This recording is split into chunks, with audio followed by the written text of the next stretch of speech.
Hello everyone. इस video में मैं डिस्कस करने वाला हूं सम इंपॉर्टेंट क्वेश्चंस जो क्लोरीन, उसके ऑक्साइड या फिर ऑक्सी एसिड से रिलेटेड हैं। अब यहाँ पे जो मैं क्वेश्चन दे रहा हूं उसके सबसे पहले जो है वीडियो को पॉज करके उसके आंसर को आप खुद डिसाइड कीजिए, और आंसर डिसाइड करने के बाद जब मैं एक्सप्लेन करूं तो खुद को आप एनालाइज कीजिए आपका आंसर राइट है रॉन्ग है। ऐसे सारे क्वेश्चन के अंत में आप देखेंगे कि टोटल जितने भी क्वेश्चंस किए उसमें कितने मिस्टेक्स हुए, कितने जो है सही हुए, कितने जो है अटेम्प्ट नहीं कर पाए। तो सारा एनालिसिस आप कर सकते हैं इस वीडियो में, प्रोवाइडेड हर क्वेश्चन के बाद आप आंसर नहीं देखेंगे, सबसे पहले आप अपने आंसर को तैयार करेंगे। क्वेश्चन बोर्ड पे रहेगा, ऑप्शन में यहां दे देता हूं। तो अभी जो है स्टार्ट करते हैं क्वेश्चन नंबर 1। अब हम फर्स्ट क्वेश्चन लेते हैं। Compounds A and B on reaction with HCl released gases P and Q separately. Q turns dichromate ion green, hence B can be। अब यह क्वेश्चन जो है इसमें दो कंपाउंड A and B दिए हुए हैं। तो सबसे पहले हम देखते हैं कि A जब HCl के साथ रिएक्ट करेगा यहां से गैस मिलता है P, फिर B जो है जब वो HCl के साथ रिएक्ट करता है यहां पे गैस मिलता है Q, और Q के बारे में दिया हुआ है कि यदि Q पोटेशियम डाइक्रोमेट, डाइक्रोमेट वही पोटेशियम डाइक्रोमेट आयन, तो यदि K2Cr2O7 हमने लिया और कभी भी ये तो एसिडिफाइड लेते हैं तो ये चेंज हो जाता है ग्रीन। तो पूछा गया है कि फिर A क्या है। बिल्कुल क्वेश्चन क्लियर है ना। A एंड B ने दो गैसेस दिए। अब ये मालूम है कि यहां जो है अब NaCl के साथ तो कोई रिएक्शन होगा नहीं, यहां पे जो है NaCl प्लस HNO3 बनेगा, यहां पे SO2 गैस निकलेगा, यहां पे CO2, मतलब A एंड B तो हमारा आंसर नहीं हो सकता है। तो यहां पे हम देखते हैं यदि NaCl के साथ कोई रिएक्शन नहीं, यदि NaNO3 प्लस HCl लेते हैं तो यहां से हो जाएगा NaCl प्लस HNO3, कोई गैस नहीं, ये B था। अब C पे हम जाते हैं, ये है Na2SO3 HCl, ये हो जाएगा 2NaCl plus H2O and SO2, एक गैस SO2 है। इसके बाद डी ऑप्शन जो है हमारे पास उसमें देखिए Na2CO3 है, HCl है, यहां से मिलेगा 2 times of NaCl H2O plus CO2। अब आपको मालूम है कि SO2 जो है वो पोटेशियम डाइक्रोमेट को ग्रीन कलर में चेंज करेगा, KMnO4 को डीकलराइज करेगा, लेकिन CO2 नहीं करेगा। इसका मतलब जो हमारे पास A है वो A कौन सा गैस दे रहा है, CO2। तो यहां पे ये हो जाएगा CO2 और ये हो जाएगा SO2, और इस CO2 के लिए आपको क्या चाहिए, ऑप्शन नंबर डी। तो हमारा फर्स्ट क्वेश्चन का आंसर है डी, Na2CO3। अब क्वेश्चन नंबर 2 देखते हैं। Shape of ClO3 minus ion is. अब ClO3 माइनस का हम हाइब्रिडाइजेशन निकाल लेंगे और इसके बाद देखेंगे कि क्या है आंसर। ClO3 माइनस, अब यहां पे देखिए 1 2 3 4 5 6 7 इसके वैलेंस इलेक्ट्रॉन और एक एक्स्ट्रा इलेक्ट्रॉन 8। यहां पे एक ऑक्सीजन यूज होगा, यहां पे 2 और यहां पे हो गया 3। हर ऑक्सीजन के लिए 2-2 इलेक्ट्रॉन चाहिए, इसलिए इस तरह से हो गया। तो ये हो जाएगा एक लोन पेयर। अभी यहां पे देखिए आप, यहां से हमें मिला बॉन्ड पेयर 3, लोन पेयर 1, तो यहां पे इलेक्ट्रॉन पेयर हो गया 4, और जब इलेक्ट्रॉन पेयर 4 हो गया तो हाइब्रिडाइजेशन हो जाएगा 3, हाइब्रिडाइजेशन ये हो जाएगा sp3। अब ड्यू टू लोन पेयर, एक लोन पेयर है ना, तो अब क्या होगा, Cl यहां आ जाएगा, double bond O, double bond O, O minus, और ये लोन पेयर यहां हो जाएगा। तो sp3 हाइब्रिडाइजेशन से यहां पे लिखेंगे इलेक्ट्रॉन पेयर ज्योमेट्री जो होगा टेट्राहेड्रल, और यहां पे पूछा गया शेप, तो ये शेप जो है हो जाएगा पिरामिडल, क्योंकि इलेक्ट्रॉन पेयर ज्योमेट्री तो वो एक्सपेक्टेड वैल्यू है जिसमें लोन पेयर बॉन्ड पेयर सारे हों, तो क्या बनेगा, शेप वो है जिसमें लोन पेयर के अलावा जो बॉन्ड्स हैं उनसे क्या शेप आ रहा है, तो ये हो जाएगा पिरामिडल। तो यहां पे आपका आंसर हो गया B. Question number 2 answer is B. अब क्वेश्चन नंबर 3 लेते हैं।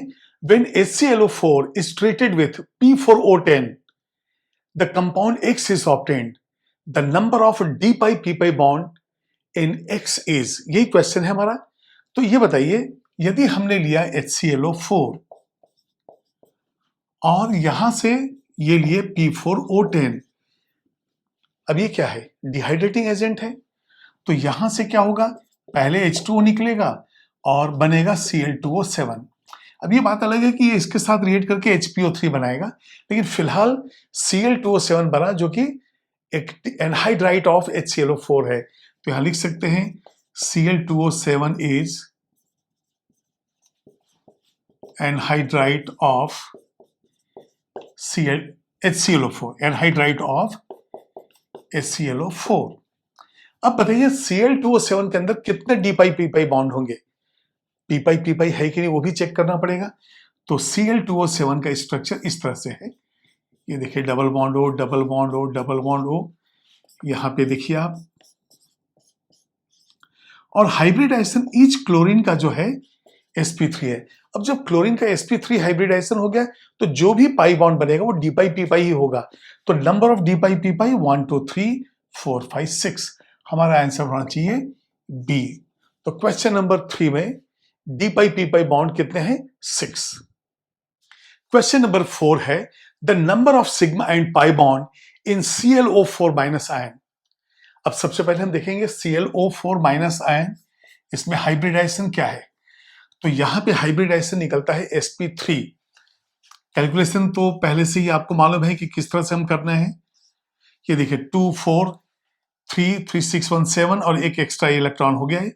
तो अब यहां से मिलेगा एक ऑक्सीजन के लिए इलेक्ट्रॉन, ये भी ऑक्सीजन के लिए, ये भी ऑक्सीजन के लिए, ये भी ऑक्सीजन के लिए। तो यहां पे आप देख रहे हैं कि बॉन्ड पेयर हो गया 4, लोन पेयर 0। तो हाइब्रिडाइजेशन क्या हो गया? sp3। तो यहां पे हो गया इलेक्ट्रॉन पेयर 4, यहां से हमें मिल जाएगा sp3 हाइब्रिडाइजेशन। जब हम ClO4 माइनस के स्ट्रक्चर बनाएंगे तो ये देखिए Cl double bond O, double bond O, double bond O, और ये O माइनस हो जाएगा। तो नंबर ऑफ सिग्मा, सारे फर्स्ट बॉन्ड जो है सिग्मा है, तो ये हो जाएगा 4 सिग्मा। और इसमें sp3 हाइब्रिडाइजेशन की वजह से अब कोई भी बॉन्ड जो है वो पी पाई नहीं होगा। तो जितने भी पाई बॉन्ड हैं सारे के सारे डी पाई पी पाई। तो यहाँ पे 1 2 3, तो ये हो जाएगा 3 D pi P pi bond. तो यहां पे जो आंसर है हमारा हो जाएगा B. Question number 4 answer is B, 4 sigma and 3 pi, and the 3 pis are D pi P pi. अब क्वेश्चन नंबर 5 लेते हैं। द ऑर्डर ऑफ Cl-O, मतलब ClO बॉन्ड जो है, distance of HClO, HClO2, HClO3 and HClO4 is. तो हमें क्या देखना है कि इनमें स्ट्रक्चर में क्या सारे सिंगल बॉन्ड है या मल्टीप्लाइसिटी ऑफ द बॉन्ड बढ़ते जा रहे हैं। तो हमारे पास एक है HClO। अब HClO है तो हम एक काम करते हैं, ClO माइनस ले लेते हैं।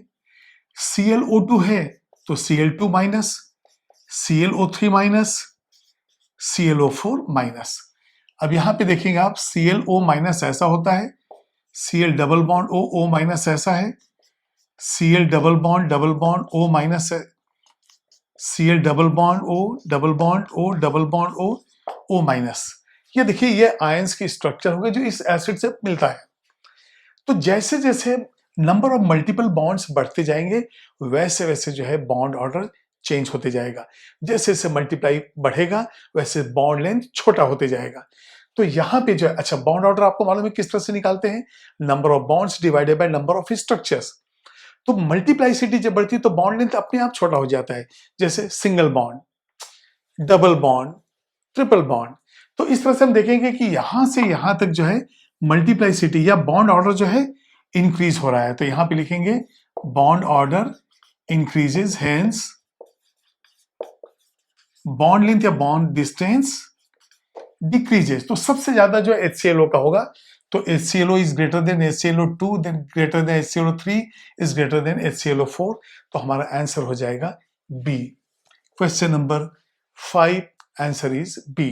आप नोट कीजिए इसको। अब क्वेश्चन नंबर 6 देखिए, the number of sigma and pi bonds in ClO2 minus. तो सबसे पहले हम लेंगे ClO2 माइनस, और यहां पे देखिए इलेक्ट्रॉन्स 1 2 3 4 5 6 7 और एक एक्स्ट्रा इलेक्ट्रॉन। अब यहाँ पे दो ऑक्सीजन है, ये हो गया ऑक्सीजन, ये हो गया ऑक्सीजन, ये है लोन पेयर, ये भी है लोन पेयर। अब बताइए यहां से हमें क्या मिला, बॉन्ड पेयर 2 है, लोन पेयर 2 है, तो इलेक्ट्रॉन पेयर हो जाएगा 4, जो बताएगा कि हाइब्रिडाइजेशन है sp3। तो अब जो है स्ट्रक्चर की बात हम करें तो यहां पे देखते हैं Cl double bond O minus हो गया यहां, और यहां पे 2 लोन पेयर हो गया क्योंकि 2 लोन पेयर हमारे पास है। अब ये सिग्मा है, ये सिग्मा है, तो हमारे पास कितने आ गए 2 सिग्मा, और एक जो है ये आ गया पाई। अब हाइब्रिडाइजेशन sp3 है तो d पाई p पाई ही है, लेकिन यहां पे सिर्फ सिग्मा एंड पाई पूछा है, तो 2 सिग्मा 1 पाई, आंसर हो गया C. Question number 6 answer is C. अब क्वेश्चन नंबर 7 लीजिए, which of the following oxy acid of chlorine is the least oxidising in nature. Least oxidising का मतलब ये ऑक्सीजन देगा ही नहीं, या तो बहुत ही मुश्किल से देगा। तो यहां पे हम देखते हैं कि जो स्ट्रॉन्गेस्ट एसिड है वो है HClO4। ये देखिए स्ट्रॉन्गेस्ट एसिड HClO4। अब ये तो हम डिसाइड करते हैं डिसोसिएशन कांस्टेंट K की वजह से, तो ये हाईएस्ट हो गया। अब क्या होगा, ये जो HClO4 जब हम वाटर में डिसॉल्व करते हैं तो यहां से मिलता है H plus and ClO4 minus, और आपको मालूम है कि ClO4 माइनस का स्ट्रक्चर इस तरह से होता है, ये देखिए। और ये जो है रेजोनेटिंग स्ट्रक्चर बहुत ही स्टेबलाइज करता है इसको। क्यों, रेजोनेटिंग स्ट्रक्चर में कितने होंगे, 4 रेजोनेटिंग स्ट्रक्चर होंगे, तो this is stabilised by the resonating structure, hence it's a tendency to give oxygen is less. तो इसलिए जो है ये लिस्ट हो जाएगा oxidising nature, stable due to resonating structures, hence can't furnish oxygen। अब जब ऑक्सीजन देगा ही नहीं तो ये गुड ऑक्सीडाइजिंग एजेंट तो हुआ नहीं, तो इसका ऑक्सीडाइजिंग नेचर जो है बिल्कुल लिस्ट है, तो हमारा आंसर HClO4 हो गया A. Question number 7 answer is A. अब क्वेश्चन नंबर 8 देखते हैं, the chemical formula of the oxy acid of chlorine in which chlorine exhibits its highest oxidation state। तो एक काम करते हैं, सबके ऑक्सीडेशन स्टेट निकाल लेते हैं। यहां पे देखिए HClO में ये -1 होता है, हाइड्रोजन +1, इसलिए क्लोरीन हो गया +1। जब हम HClO2 लेंगे, ऑक्सीजन -2, हाइड्रोजन +1, तो -2 × 2 -4, इसलिए क्लोरीन हो जाएगा +3। इसी तरह से HClO3 में -2 × 3 -6, इसलिए ये +1, ये हो जाएगा +5। लास्ट हमारे पास है HClO4। अब HClO4 में ऑक्सीजन के ऊपर -2, हाइड्रोजन के ऊपर +1, तो क्लोरीन के ऊपर हो गया +7। तो highest oxidation state is exhibited in HClO4, that is +7। तो हमारा आंसर हो गया D. Question number 8 answer is D. अब क्वेश्चन नंबर 9 देखते हैं, the correct order of stability of the halous acid in aqueous solution is. अब देखिए hypochlorous, हाइपोब्रोमस, हाइपोआयोडस, ऐसे जो है एसिड्स दिए हुए हैं। अब इसमें जो है स्टेबिलिटी हमें देखनी है, तो जैसे जैसे साइज हैलोजन का बढ़ते जाएगा, देखिए ऑक्सीडेशन स्टेट सबका वही है, शेप वही है, लेकिन जैसे जैसे साइज ऑफ द हैलोजन बढ़ते जाएगा ये अनस्टेबल होते जाएगा। इसलिए स्टेबिलिटी पहले कौन आएगा, HClO, उसके बाद HBRO, उसके बाद HIO। तो हमारा आंसर है B. Question number 9 answer is B. अब क्वेश्चन नंबर 10 देखते हैं, the only oxy acid that can be performed by fluorine. तो जैसा आप जानते हैं कि फ्लोरीन तो बस एक ही ऑक्सी एसिड देता है, वो होता है हाइपोफ्लोरस एसिड HOF। तो यहां पे हमारा आंसर हो जाएगा डी। अब HOF के बारे में थोड़ा सा और देखते हैं हम लोग। एक पॉइंट यहां पे, ये ऑक्सीडेशन स्टेट -1 है, ये +1 है, ये 0 है, कई एग्जाम में पूछा गया है। अब जब HOF आ गया है तो इसलिए मैंने ये दे दिया। तो आपका answer only one oxy acid जो है फ्लोरीन का वो है HOF। तो question number 10 answer is D. अब क्वेश्चन नंबर 11 देखिए, the increasing order of the acidity of the following acid, और 3 एसिड्स यहाँ पे दिए हैं और आपको जो है एसिडिटी को फॉलो करना है कि कौन सा ऑर्डर सही होगा। देखिए जैसे जैसे हम पीरियोडिक टेबल में लेफ्ट से राइट जाते हैं, जैसे जैसे हम लेफ्ट से राइट जाते हैं वैसे वैसे नॉन मेटेलिक कैरेक्टर इंक्रीज होता है, और नॉन मेटेलिक कैरेक्टर का मतलब हो गया एसिडिक कैरेक्टर इंक्रीज होना। तो हमारे पास पहले आता है फास्फोरस, फिर आता है सल्फर, फिर आता है क्लोरीन, तो यहां से एसिडिक कैरेक्टर इंक्रीज होगा। तो सबसे ज्यादा किसका होगा? HClO3 का। तो सबसे कम किसका होगा? Second, less than 1, less than 3। अब देखना है हमें ऑर्डर ये कहां है, सेकेंड 1 3, सेकेंड 1 3। तो आपका आंसर हो गया ए। क्वेश्चन नंबर 11 आंसर है ए। क्वेश्चन नंबर 12 देखिए, among the oxy acids of chlorine the strongest oxidising agent is, और यहां पे आपको 4 एसिड्स दिए हुए हैं। तो सबसे पहले देखते हैं कि स्टेबिलिटी, जिसकी स्टेबिलिटी कम होगी वो इजीली ऑक्सीजन दे देगा। तो ऑर्डर ऑफ स्टेबिलिटी हम देखते हैं, ऑर्डर ऑफ स्टेबिलिटी ये हो जाता है HClO less than HClO2, HClO3, HClO4। अब रेजोनेटिंग स्ट्रक्चर जैसे जैसे बढ़ते जाएंगे ये ज्यादा से ज्यादा स्टेबल होते जाएगा। इसका मतलब ये जो है अनस्टेबल है, और जब ये अनस्टेबल है तो क्या करेगा ये? HClO will give HCl+O। तो सबसे इजीली जो है ऑक्सीजन यहां से निकलेगा, इसलिए ऑर्डर ऑफ ऑक्सीडाइजिंग पावर या ऑक्सीडाइजिंग स्ट्रेंथ ये क्या हो जाएगा? जस्ट इसका उल्टा order. HClO is greater than, HClO2 is greater than, HClO3 is greater than HClO4। तो इसके अंदर जो स्ट्रॉन्गेस्ट ऑक्सीडाइजिंग एजेंट हो जाएगा वो हो जाएगा HClO। हमारा आंसर है ए। 12th question answer is A. Question number 13 है, फाइंड द करेक्ट स्टेटमेंट, और यहां पे ये 4 स्टेटमेंट दिए हुए हैं और इसमें हमें देखना है कि कौन सा हमारा करेक्ट आंसर है। तो सबसे पहले electron affinity of fluorine is less than chlorine, बिल्कुल क्लियर है। आपको मालूम है कि हैलोजन के अंदर जो सबसे ज्यादा जो इलेक्ट्रॉन एफिनिटी हो क्लोरीन का है, और फ्लोरीन में due to electronic repulsion, smaller size है इसलिए इलेक्ट्रॉनिक रिपल्सन की वजह से वहां पे इलेक्ट्रॉन एफिनिटी कम है। तो पहले हम देखते हैं कि फर्स्ट तो करेक्ट है, हम एनालाइज करेंगे एक एक। ClF3 has 2 lone pairs. अब ये मालूम है कि ClF3 में हाइब्रिडाइजेशन होता है sp3d, और स्ट्रक्चर इस तरह से होता है ClF, ये थर्ड F यहां हो गया, और ये 2 लोन पेयर। इसका मतलब जो सेकेंड स्टेटमेंट जिसमें कहा गया है 2 लोन पेयर, ये भी बिल्कुल सही है। इसके बाद है iodine absorbs violet colour and appears yellow, ये बिल्कुल गलत है, क्योंकि वायलेट कलर जो है वो विजिबल है, वो दिखता है, और ये जो आयोडीन है येलो कलर रीजन जो है एब्जॉर्ब करता है, वायलेट दिखता है। तो ये जो थर्ड स्टेटमेंट ये रॉन्ग हो गया, तो यहां पे हम लिख देंगे थर्ड रॉन्ग स्टेटमेंट। फोर्थ है fluorine forms only 1 oxy acid, बिल्कुल करेक्ट है। HOF या HFO सिर्फ एक ही बनता है, इसका मतलब हमारे पास फोर्थ स्टेटमेंट भी सही है। तो हमें देखना है कि कौन सा जो है 1, 2 एंड 4 बता रहा है सही। तो 1, 2 एंड 4, तो आपका आंसर हो गया C. Question number 13 answer is C. Question number 14 में देखिए, which oxy acid of chlorine shows oxidation state of +5।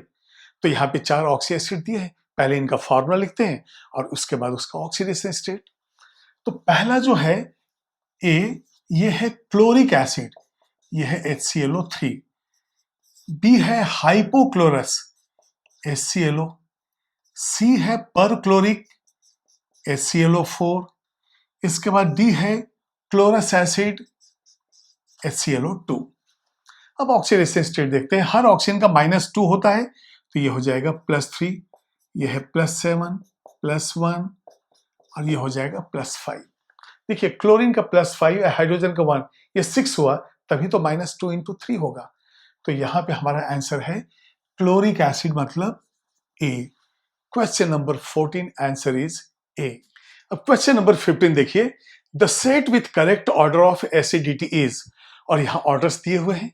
हमें मालूम है कि ऑक्सी एसिड्स ऑफ क्लोरीन के केस में जैसे जैसे ऑक्सीडेशन स्टेट बढ़ता है एसिडिक स्ट्रेंथ बढ़ता है। तो हम यहां पे देखेंगे HClO में HClO2, HClO3, HClO4, इनमें ऑक्सीडेशन स्टेट क्या है? हर ऑक्सीजन को आप -2 लीजिए, हाइड्रोजन को +1, तो यहां हो जाता है +1, यहां है +3, यहां पे है +5, यहां +7।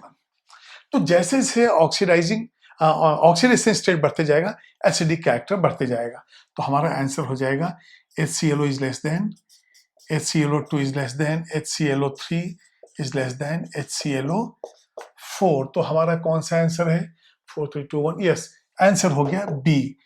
तो question number 15 answer is B. अब क्वेश्चन नंबर 16 देखिए, what is the oxidation state of chlorine in hypochlorous acid? कई बार ये डिस्कशन में आ चुका है। तो हाइपोक्लोरस एसिड जो है, हाइपोक्लोरस एसिड, इसका फॉर्मूला है HClO। अभी देखिए -2 है, हाइड्रोजन +1 है, तो क्लोरीन का ऑक्सीडेशन स्टेट +1 आना है। +1 का आंसर हो गया 16 क्वेश्चन, आंसर इज ए। अब नोट कीजिए, question number 16 answer is A. Question number 17 देखिए, bleaching powder is the salt of. अब यहां पे बताइए, हमें जो है ब्लीचिंग पाउडर का फॉर्मूला मालूम होना चाहिए और उससे हम फिर गेस करेंगे कि कौन कौन से एसिड इसके अंदर इन्वॉल्व हो सकते हैं। ये देखिए CaOCl, ये हो गया Cl, इसको हम कहते हैं ऑर्डलिंग फॉर्मूला। अब यदि मान लीजिए आप ऐसे अंदाजा लगाएं कि ये CaOH टेकन ट्वाइस, ये सिलेक्ट लाइन है, और यहां पे जो है यदि मान लीजिए हम लेते हैं, ये देखिए आप यदि HCl ले रहे हैं और HOCl दोनों ले रहे हैं, तो यहां पे क्या होगा, यहां से इस तरह से, यहां से इस तरह से वाटर निकल जाएगा, तो यहां से CaOCl हो जाएगा और इस साइड जो है Cl हो जाएगा। इसका मतलब ये जो ब्लीचिंग पाउडर है, it is considered to be the salt of HCl as well as HClO। तो दो एसिड का जो है ये मिल गया, तो हमारे पास आंसर क्या हो जाएगा? C both A and B। Question number 17 answer is C।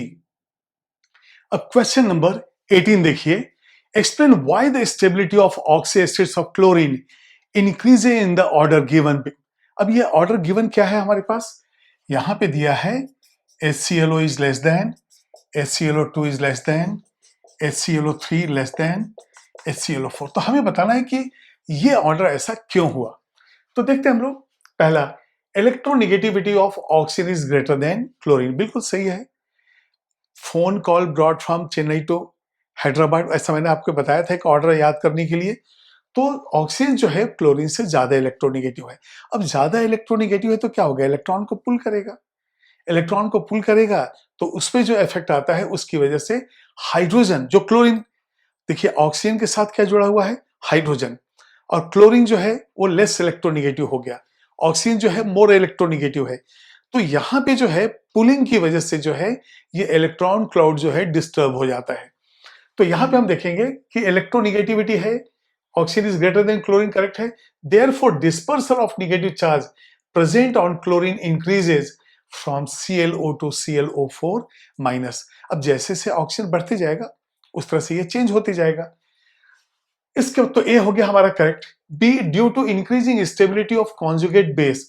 अब ये देखिए, यदि मैं ClO माइनस लेता हूं तो ये तो कॉन्जुगेट बेस है, और ये जो है इस तरह से जो है इंक्रीज होते जा रहा है। तो due to increasing stability of conjugate base, ClO4 minus जो है वो ज्यादा स्टेबलाइज होता है ड्यू टू रेजोनेटिंग स्ट्रक्चर। फिर है हमारे पास electronegativity of oxygen is equal to chlorine, oh wrong. तो हमारा आंसर है डी। तो ये हो गया 18th का आंसर डी। अब क्वेश्चन नंबर 19 देखिए, reduction potential of some ions are given below, arrange them in decreasing order of oxidising power. अब आपने देखा है रिडक्शन पोटेंशियल में जिसका ऑक्सीडाइजिंग पावर ज्यादा होता है उसका जो है रिडक्शन पोटेंशियल भी ज्यादा होता है। तो रिडक्शन पोटेंशियल जो है उसके ऑर्डर को हम फाइंड आउट करेंगे। तो यहां पे बताइए रिडक्शन पोटेंशियल सबसे ज्यादा किसका है? BrO4 माइनस का। तो यहां पे हम लिख देंगे BrO4 माइनस, उसके बाद है IO4 माइनस, उसके बाद फिर है ये ClO4 माइनस। तो ये जो है ऑर्डर रहेगा, क्योंकि if reduction potential is more, oxidising power is more. तो हमारे पास यहां पे जो है BrO4, IO4 एंड ClO4, इसका मतलब आंसर आपका है सी। तो question number 19 answer is C. Last question है, यहां पे आपको फाइंड आउट करना है कि which of the following is isoelectronic pairs. दो का सेट दिया गया है और आपको बताना है कि आइसो इलेक्ट्रॉनिक पेयर कौन सा है, मतलब नंबर ऑफ इलेक्ट्रॉन्स इक्वल होने चाहिए। तो यहां जो जो एलिमेंट्स हैं उनका मैं एटॉमिक नंबर दे देता हूं। कार्बन है 6, नाइट्रोजन है 7, क्लोरीन है 17, ब्रोमीन होगा 35, आयोडीन हो जाएगा 53 और कुछ बचा हुआ है फ्लोरीन। फ्लोरीन जो है एटॉमिक नंबर 9, ऑक्सीजन ये हो जाएगा 8। अब हम लोग यदि इसको चेक करें तो हमारे पास है ICl2 एंड ClO2। तो अब देखते हैं यहां पे 53 प्लस, अब ये देखिए 17 इंटू 2 ये हो जाएगा 34, तो यहां से हो जाएगा 7, ये आ गया 87। यहां पे है 17 प्लस 8 इंटू 2 16, ये आया 33। तो इसका मतलब ए तो हमारा सेट नहीं है। ये बिल्कुल क्लियर है। इसी तरह से हम इलेक्ट्रॉन को काउंट करेंगे। अब हम देखते हैं बी है BrO2 माइनस एंड यहां पे है BrF2 प्लस। अब प्लस का मतलब एक इलेक्ट्रॉन आपको लेस कर देना है। Br ये हो जाएगा 35 प्लस 8 इंटू 2 16 और -1 का मतलब एक एक्स्ट्रा इलेक्ट्रॉन और आ जाएगा 52। यहां पे हम देखते हैं 35 प्लस 9 इंटू 2 ये हो जाएगा 18, लॉस ऑफ 1 इलेक्ट्रॉन, ये भी आ गया 52। इसका मतलब हमारा आंसर जो है ये सेकंड हो गया। इसी तरह से आप थर्ड एंड फोर्थ को भी कैलकुलेट करेंगे जो इक्वल नहीं आएगा। तो इस तरह से इस वीडियो में हम लोगों ने देखा कि किस तरह से डिफरेंट टाइप्स ऑफ क्वेश्चन, चाहे वो रिएक्शन बेस्ड हो चाहे मेमोरी बेस्ड हो, क्वेश्चन तो ऐसे आते ही हैं।